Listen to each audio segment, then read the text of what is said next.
To prepare for departure, close your tray table and place your seat in the upright position. If you haven't already fastened your seatbelt, insert the metal fitting into the buckle and pull the strap so it is tight across your hips. To open your seatbelt, lift the top of the buckle. Keep your seatbelt fastened when the seatbelt sign is on, and just in case there's turbulence, keep it on whenever you are in your seat. U.S. law requires compliance with lighted and posted signs and crew instructions. All flights are non-smoking. This includes e-cigarettes. It is against the law to tamper with, disable, or destroy the lavatory smoke detectors. The safety card in your seat pocket explains the safety features of this airplane, including the location and operation of exits and flotation devices. This airplane has 2 exit doors in the front, 2 window exits over the wings, and 2 exit doors in the back. All exits have evacuation slides to use in an emergency. When directed to exit, jump onto the slide and move away from the airplane. In a water evacuation, exit door slides in the front and back of the airplane can be detached and used as rafts. All exits are clearly marked with signs and opening instructions. If needed, exit path lighting in the aisle will illuminate near the floor to guide you to an exit indicated by signs and lights. Keep in mind the closest exit may be behind you. In the event of an emergency, leave all belongings and proceed to the closest usable exit. If needed, oxygen masks will drop from an overhead compartment.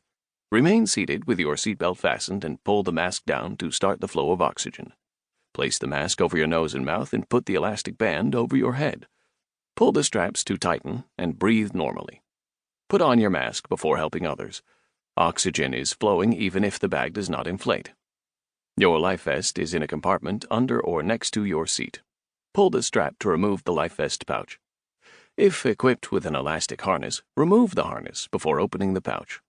Take the vest out as shown on the safety card and put it over your head. Wrap the strap around your waist, attach the buckle, and tighten.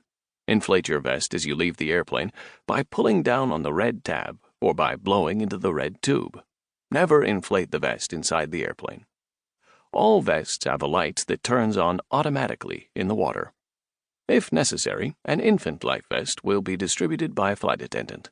The safety card shows how to use it. We will be dimming the cabin lights for takeoff. Individual reading light controls are overhead. Thank you for your attention.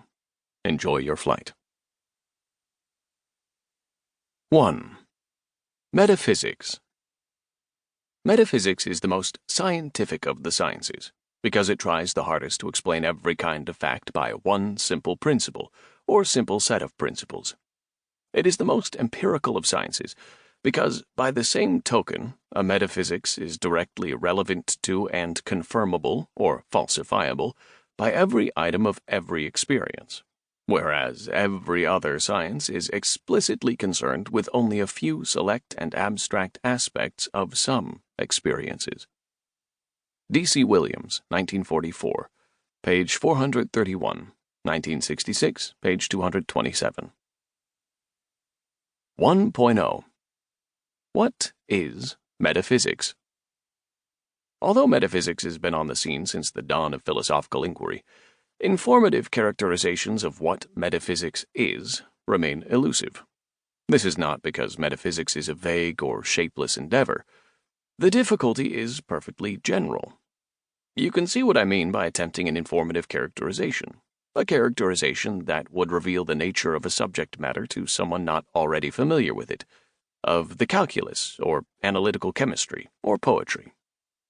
You learn what these things are by taking them up, engaging with them, and thereby acquiring a sense of what they are about.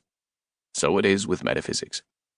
I could tell you that metaphysics attempts to limn the nature of being, or that it seeks a completely general description of reality. But even if apt, such characterizations are little more than conversation killers. Most listeners with the courage to pick this book will already have some sense of what metaphysics encompasses, and may perhaps be favorably disposed toward the subject. Other listeners will be skeptics. Still other listeners will simply be curious as to what metaphysics could possibly have to offer that is not already covered by the sciences, the arts, or religion. To the skeptics, I have little to say in this chapter that would allay their concerns. For listeners unfamiliar with metaphysics, the ensuing chapters are designed to put metaphysics to work in a way that exemplifies its potential for illumination.